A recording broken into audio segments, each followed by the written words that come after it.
let's dive right in. Yep. Because we talked about this the last time we met, the whole pragmatic aesthetic piece.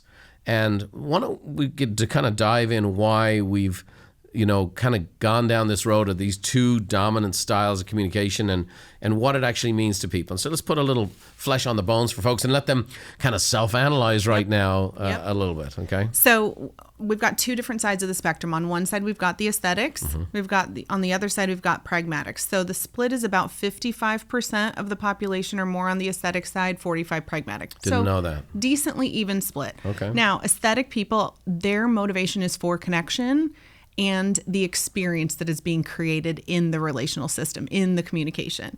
They focus on how something is said before they hear what is actually being said. They pay attention to all the nonverbals, like we were talking about. Any things that are not being said, body language, sighs that happen.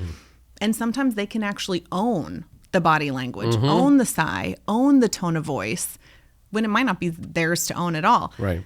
Then we've got pragmatics, like yours, you on the other side, right? And so for pragmatics. Little different, right? They very much focus on the what Yep. first before they focus on how something is being said. They are direct. They are bottom line. They like to know, where they stand. They like to know where they stand.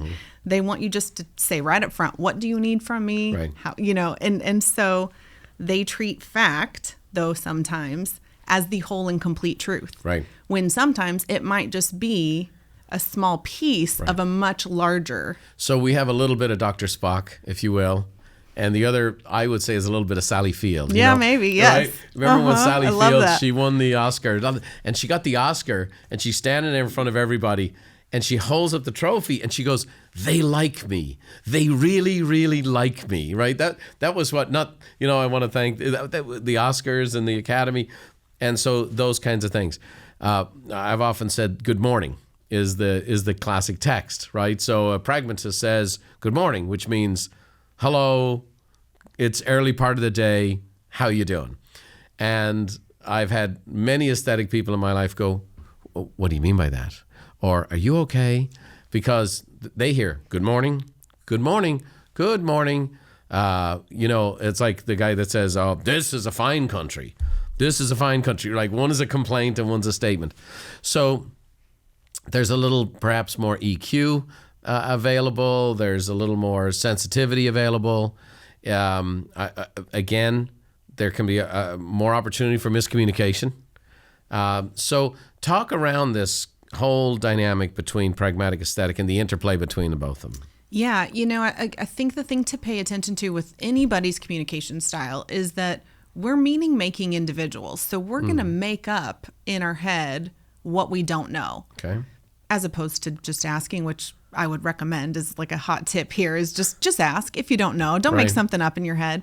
So if I'm aesthetic and I'm communicating with you and you're pragmatic, be clear. Be upfront with what you need, what you don't need. That gift in our marriage for me to say, hey, right now, honey, I just need a vent and I just need a safe place to be able to talk to somebody. Or other times it's like, hey, I'm struggling with something. I actually might need your perspective at the end of this. Like, can you hear me out? And then at the end, let's get into the problem solving. Yeah. Just giving them that right up front and making sure that there's some action and some results. Like they need to know what the outcome is. They're very much outcome and results driven. So someone's sitting here listening to this, they're self-analyzing first. First thing you do when you hear this kind of information is, oh, that sounds like me, I might be pragmatic. That sounds like me, I might be aesthetic. And then they start thinking about their loved ones and what they might be and what are some of the other cues that we could give somebody to read somebody to say that person might be aesthetic, that person might be pragmatic. Oh, that's so good. There are things that aesthetics tend to be a little more verbose. Aesthetics use the words I am feeling or ask other people, how are you feeling? Whereas a pragmatic's like, I don't know how I'm feeling. But if you ask them what they're thinking right now, you'll be able to get like a far greater response from them. And so, I think some questions, asking people how they're motivated, how they're responded, just paying attention to the words that they use. Feelings, if you notice that they're starting to pay attention to the nonverbals, if you notice that they're sensitive to the environment and like the space that's happening and the energy, they're probably more on the aesthetic side. If they're quick, stoic, factual, wanting to get the results, Yep. like always wanting the bottom line. Yeah. Probably more on the pragmatic side of things. Now, we can get a little more complicated with this, but before we move on, we have a number of cool pieces, whether how somebody communicates, what we call their selling style, which comes out of the communication, their serving style. We talk about that, and you and the team have done a brilliant job building these real strengths assessments. And so for those of you who are listening in today, if you go to itsagoodlife.com, Rachel and her team have put together a free real strengths assessment on the bottom of the page, and you can go in there and you can find out not only your communication style, but your selling style, your serving style. And Rachel, it's fantastic. And I know you guys have put in a couple of years' work to take what's really been the secret sauce of our coaching. And that's really where all this comes from.